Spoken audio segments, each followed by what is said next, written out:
Chapter 18. And David numbered the people that were with him, and set captains of thousands and captains of hundreds over them. And David sent forth a third part of the people under the hand of Joab, and a third part under the hand of Abishai the son of Zeruiah, Joab's brother, and a third part under the hand of Ittai the Gittite. And the king said unto the people, I will surely go forth with you myself also. But the people answered, Thou shalt not go forth. For if we flee away, they will not care for us. Neither if half of us die, will they care for us. But now thou art worth 10,000 of us. Therefore now it is better that thou succour us out of the city. And the king said unto them, What seemeth you best, I will do. And the king stood by the gate side, and all the people came out by hundreds and by thousands. And the king commanded Joab and Abishai and Ittai, saying, Deal gently for my sake with the young man, even with Absalom. And all the people heard when the king gave all the captains charge concerning Absalom. So the people went out into the field against Israel, and the battle was in the wood of Ephraim, where the people of Israel were slain before the servants of David. And there was there a great slaughter that day of 20,000 men. For the battle was there scattered over the face of all the country, and the wood devoured more people that day than the sword devoured.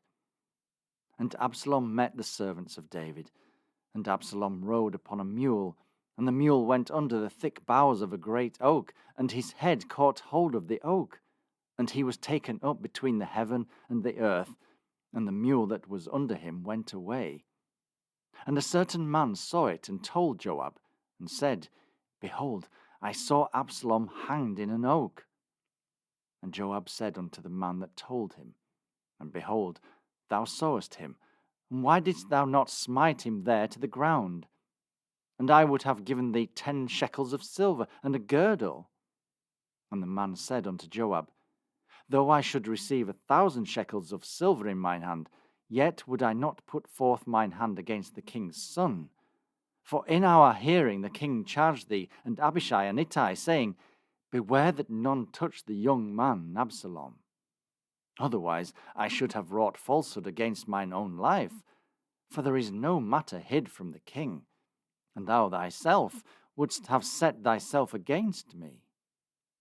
Then said Joab, I may not tarry thus with thee. And he took 3 darts in his hand, and thrust them through the heart of Absalom, while he was yet alive in the midst of the oak. And 10 young men that bare Joab's armor compassed about, and smote Absalom, and slew him. And Joab blew the trumpet, and the people returned from pursuing after Israel, for Joab held back the people. And they took Absalom, and cast him into a great pit in the wood, and laid a very great heap of stones upon him. And all Israel fled every one to his tent. Now Absalom in his lifetime had taken and reared up for himself a pillar, which is in the king's dale.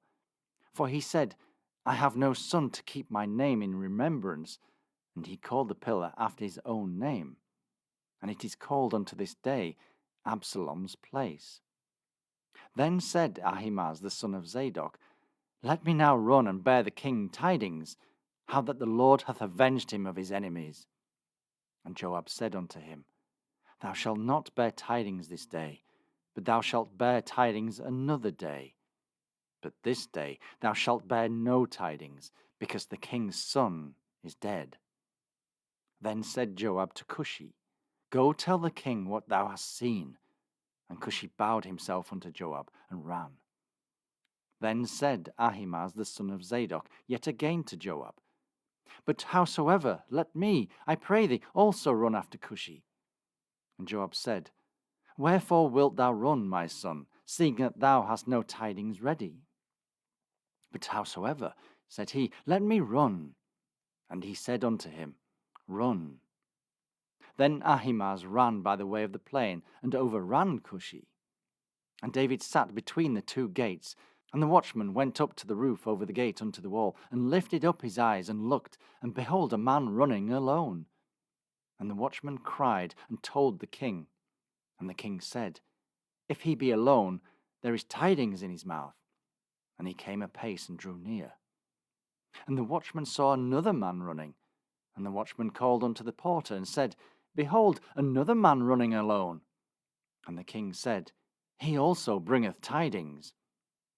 And the watchman said, Methinketh the running of the foremost is like the running of Ahimaaz the son of Zadok.